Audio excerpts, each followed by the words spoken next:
If you're gonna do it, do it.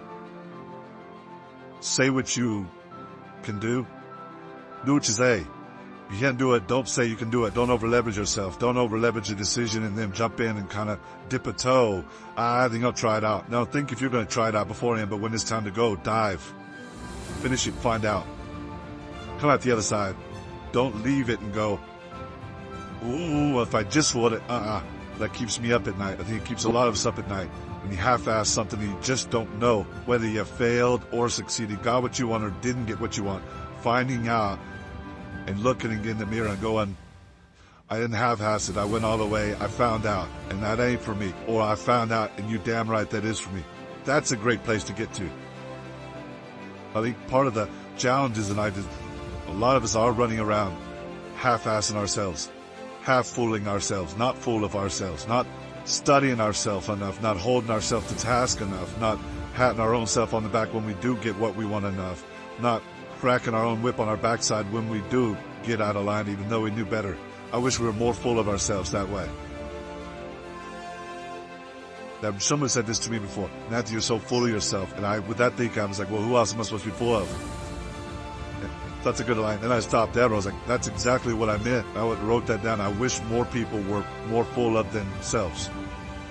I think we should take some time to be able to look in the mirror and own that thing that we pulled off and go, good job. That's what you wanted. That's what you got. At the same time, be able to, as we do more often, look in the mirror when we fail and go, bogey, you ought not want to let off. Give others and yourself more credit. Happiness, you can't guarantee it, but there is a science to satisfaction. There you can look at habits that engineered less pain in your life, maybe more pleasure, but at least less pain. And that's a win. So much easier to be supportive and gentle of other people, than of ourselves. You will happily bestow this sort of gentle, reassuring pat on the shoulder when somebody succeeds or falls short when they tried their best. Yet, given the fact that you tried your best, you give yourself a kick on the way out of the door and a harsh word to follow you. Yep, because I got myself in the pickle. Because things didn't go how I wanted it to go or how I believed it could go. Life's the ironic tragedy. Life is pain. I'm the reason. That step is, which is also an asset. Even if someone go, gee, why you give yourself so much credit for screwing that up? We're gonna make mistakes. You gotta own them. Then you gotta make amends. And then you gotta move on. Guilt and regret kills many a man before their time. So turn the page, get off the ride. You are the author of the book of your life. There are habits that I notice of things I take care of in my life, health-wise, faith-wise, father-wise, husband-wise. If I'm doing that consistently, there's less valleys. The ironic tragedy is that life has to be lived forward but only makes sense in reverse. We look back, we can all connect every single dot. It's mathematical, scientific how we got to this table right here. It's all connected if we go back and look at it. And there's a whole lot of, I thought that was the end. Well, it was the end, but it was the beginning of this thing. What you're leaning into is that mystery going forward, right? That ironic tragedy that you have something to push off the, well, I don't know what I do want, but I do know I don't want that. You have leverage, yes. It's there. We always say, well, who are you? And no one should figure out who you are. And we ask, I'm trying to ask my kids that now. Why don't you know who you are? And a part of that, who's helped me is Bob Dylan's lines. Like, I don't know what all this talks about who we are, man. We are all just what we create ourselves to be. And that gives me a little, that's relaxing. But it's so much easier to figure out who you're not. And if you start eliminating the who I'm not, by sheer mathematics, you end up moving towards more of what feeds you and who you are. And it's a hell of a lot easier thing to go, how can I get rid of some bullshit in my life, than it is to go, well, how do I go to my true self? Do I want to press the accelerator more quickly? Or do I want to take my foot off the fucking brake? Sometimes the hard work and the endurance and the elbow grease, the work harder, we were talking about that hustle, is not the way out. Sometimes it's, I need to back up, laugh, have a sip of my favorite whatever, and dance my way through the raindrops out of this sun. And even looking at the things that are bad and going, oh, thank you. Appreciate that. I think one of the themes of your worldview that I've become familiar with is alchemizing bad times into good ones. A reminder that things that seem bad can end up being good. How can people, or how do you have more of that perspective during a hard time?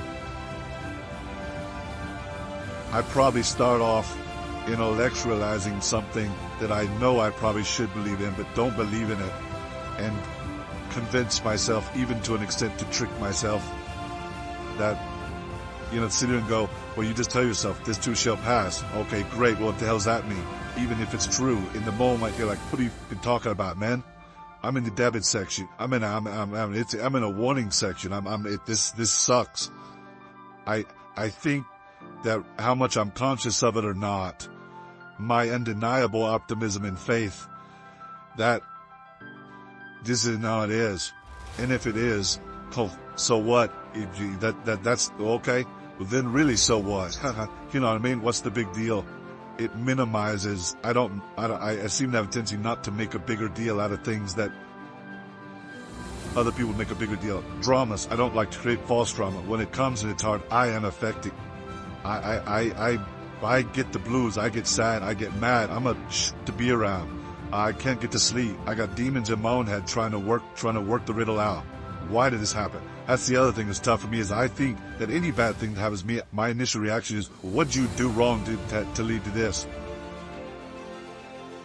Heard a quote recently that said, every man knows reflection and introspection when he's at his lowest.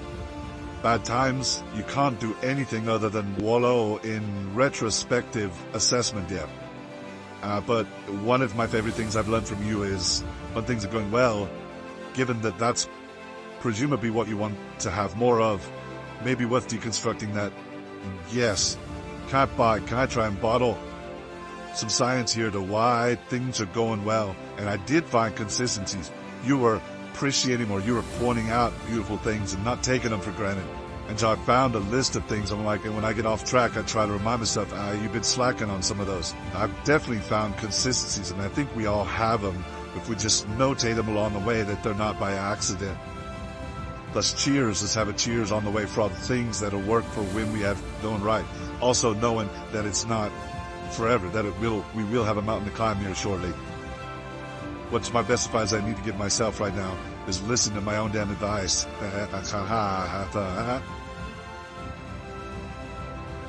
Now, we used to look up in the sky and wonder at our place in the stars. I want to skip the flattery and the attaboys, because I do know this. The sooner that we become less impressed with our life, with our accomplishments, with our career, with whatever that prospect is in front of us, the sooner we become less impressed and more involved with that and these things, the sooner we get a whole lot better at doing it. It's like we've forgotten who we are now. Explorers, pioneers, not caretakers. Now, why do you pursue things that scare you? Why seek the role that's hard? Because it costs me something. Because it costs. It comes with a price. It's not really a risk unless you lose the fight. I feel more alive in them. I have an experience in the making of them. I'm nervous every day I come to work. There are things you can get away with in this world, and there are things you can't. Life is not easy. It is not. Don't try to make it that way. Life's not fair. It never was. It isn't now, and it won't ever be. Do not fall into the trap, the entitlement trap, of feeling like you're a victim. You are not. Get over it and get on with it. And yes, most things are more rewarding when you break a sweat to get them.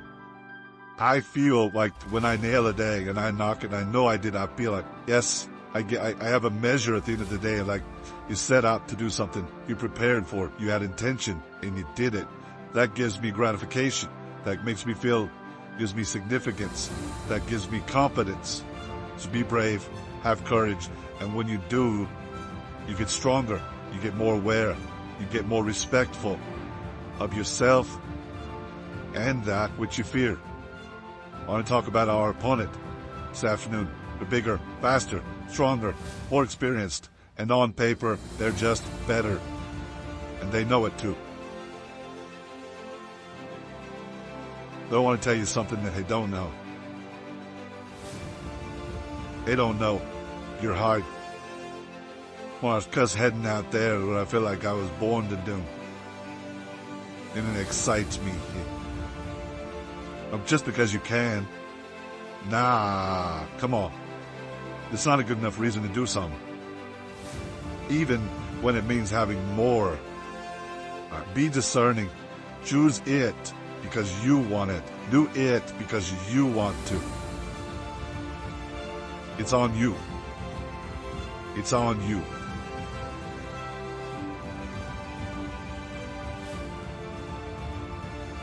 We remember the stuff we earn, the stuff we experience, more than what the teacher tells us or what someone gives us for free. We just do. We put the proverbial sweat on it, whether it's mental or physical or whatever. We built it. We understand. We felt how we got it, how we achieved it, how we got what we wanted. Those stick with us, but we forget them intellectually. They were written in our lineage, and they build resilience, and they build a healthy, true optimism going forward to know that, oh no, I've worked for something for and achieved it. Delayed gratification. Oh, there are choices I can make today for myself that will pay me back later in life. And I've got friends, and trust me, I've done it myself, that lose a job and then get another but won't take it because it's less salary than maybe the one they had before. And all of a sudden find themselves 3, 4, 5, 6, 7, 8 years, a decade later going, they're still stuck. They didn't do anything. They're still saying like, no, I'm going to find that thing. You missed a decade, man. Just go do that one that you love to do that maybe was going to pay you less because you'd at least been building something through the day. And who knows what that would have led to. Maybe that would have led to something where you get paid 5 times more than you were doing something else you love even more. So sometimes it's not even about what choice we make. Just make a choice and commit to it and go and dive in. So while we're here, and they're going to run across the Jumbotron, let's make it a place where we break a sweat, where we believe, where we enjoy the process of succeeding in the places and ways that we are fashioned to, where we don't have to look over our shoulder because we're too busy doing what we're good at, voluntarily keeping our own counsel because we want to. Traveling towards immortal finish lines, we write our own book, overcoming our fear. We make friends with ourselves, and that is the place. And I'm talking about from the soles of your feet, with every ounce of blood you've got in your body, lay it on the line until the final whistle blows. And if you do that,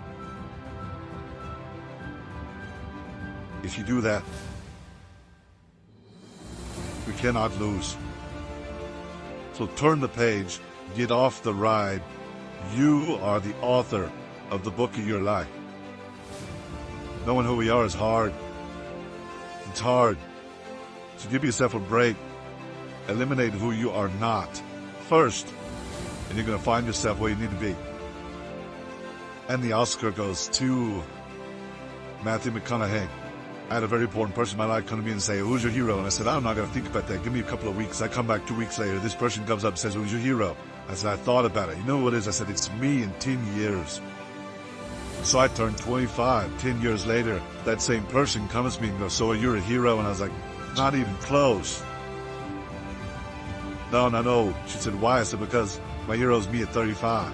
So you see, every day, every week, every month, and every year of my life, my hero is always 10 years away. I'm never going to be my hero. I'm not going to attain that. I know I'm not. And that's just fine with me because that keeps me with somebody to keep on chasing. So, to any of us, whatever those things are, whatever it is we look up to, whatever it is we look forward to, and whoever it is we're chasing, to that I say amen. To that I say, all right. And that I say, just keep letting it. Thank you. Nobody has ever choked. I have. You know what I'm talking about, fumbling at the goal line, stuck your foot in your mouth once you got to the microphone, had a brain freeze on the exam that you were totally prepared for. Forgot the punchline to a joke in front of 4,000 graduating students at the University of Houston commencement. Or maybe you've had that feeling of, oh my God, your life just cannot get any better than this moment. Ask yourself, do I deserve this? Now what happens when we get that feeling? Tense up. We have this sort of outer body experience where we are literally seeing ourselves in the third person, and we realize that the moment just got bigger than us. You ever felt that way? I have. And it's because we have created a fictitious ceiling, a roof to our expectations of ourselves, a limit where we think it's all too good to be true. But it's not. And it's not our right to say or believe it is. We shouldn't create these restrictions on ourselves. A blue ribbon, a statue, a score, a great idea, the love of our life, a euphoric bliss. Who are we to think that we don't deserve or haven't earned these gifts when we get them? It's not our right. But if we stay in process, within ourselves, in the joy of the doing, we will never choke at the finish line. Why? Because we aren't thinking of the finish line. Because we're not looking at the clock. We're not watching ourselves on the Jumbotron performing the very act that we're in the middle of. No, we're in process. The approach is the destination, and we are never finished. Now, Bo Jackson, what did he do? He used to run over the goal line and through the end zone and up the tunnel. The greatest snipers and marksmen in the world, they don't aim at the target. They aim on the other side of the target. We do our best when our destinations are beyond the measurement, when our reach continually exceeds our grasp, and when we have immortal finish lines. And when we do this, the race is never over, the journey has no port, the adventure never ends, because we are always on the way. So do this, and let somebody else come up and tap you on the shoulder and say, hey, you scored. Let them run up and tap you on the shoulder and say, man, you won. Let them come tell you, you can go home now. Let them say, I love you too. Let them say, thank you. Take the lid off the man-made roofs that we put above ourselves and always play like an underdog. Here we go.